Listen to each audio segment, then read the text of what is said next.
చిరంజీవి గారు వెళ్ళేవారు. చిరంజీవి గారు మేము పెద్ద అనుకుంటున్నాం. ఇప్పటికీ కూడా చిరంజీవి గారు మాకు పెద్ద. చిరంజీవి గారి మద్దతుతోనే మాకు ఇంతకుముందు అక్కడ కూడా మంచి అనుకున్న రేట్లు వచ్చాయి. అక్కడ మన ఆంధ్రప్రదేశ్లో జగన్మోహన్ రెడ్డి గారి టైంలో చిరంజీవి గారు వెళ్తారనుకుంటున్నా.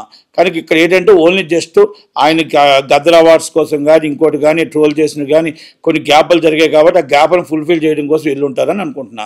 ఆయన కూడా మంచిగా మాట్లాడారు, చక్కగా మాట్లాడారు.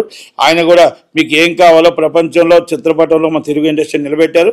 మీకు ఇంకా డెవలప్ అవడానికి ఏం కావాలి, సినీ హబ్గా ఇంకా ఏం కావాలో, ఐటీ హబ్ ఎలాగుందో సినీ హబ్గా కూడా నిలబడాలి.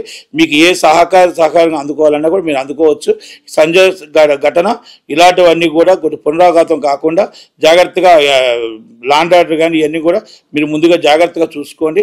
కనుక ఏది కావాలన్నా మేము హెల్ప్ చేస్తాం. మంత్రివర్గం ఉపసంఘం వేస్తున్నాం.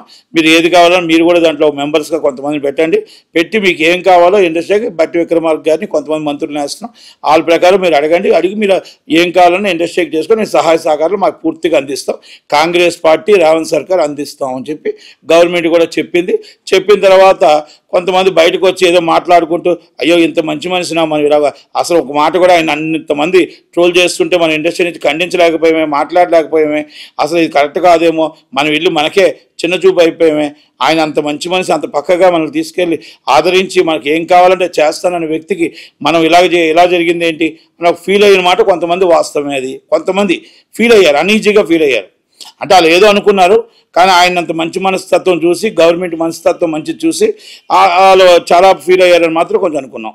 మంచి జెడ్పీటీసీ నుంచి వచ్చాడు. సినిమా వాళ్ళ బాధలు తెలుసు, కార్మికుల బాధలు తెలుసు, కష్టాలు తెలుసు, సుఖాలు తెలుసు, కార్పొరేట్ కంపెనీ బాధలు తెలుసు, పేదవాడి బాధలు తెలుసు, చిన్న సినిమా నిర్మాతల బాధలు తెలుసు, అన్నీ తెలుసు. వీళ్ళు అక్కడ వెళ్ళి ఏం చెప్పేసినా గబగబా ఏం కావాలంటే ఇచ్చేసేయడానికి ఆయన కేసీఆర్ గారు కాదు, ఆయన రేవంత్ రెడ్డి గారు. ఆయన కంపల్సరీ అందుకే ఉపసంఘం వేసి మీకు ఏం కావాలో మీకు అన్ని కావాలని అన్ని అడగండి అని చెప్పారు. మేము త్వరలోనే ఆయన కలుస్తున్నాం.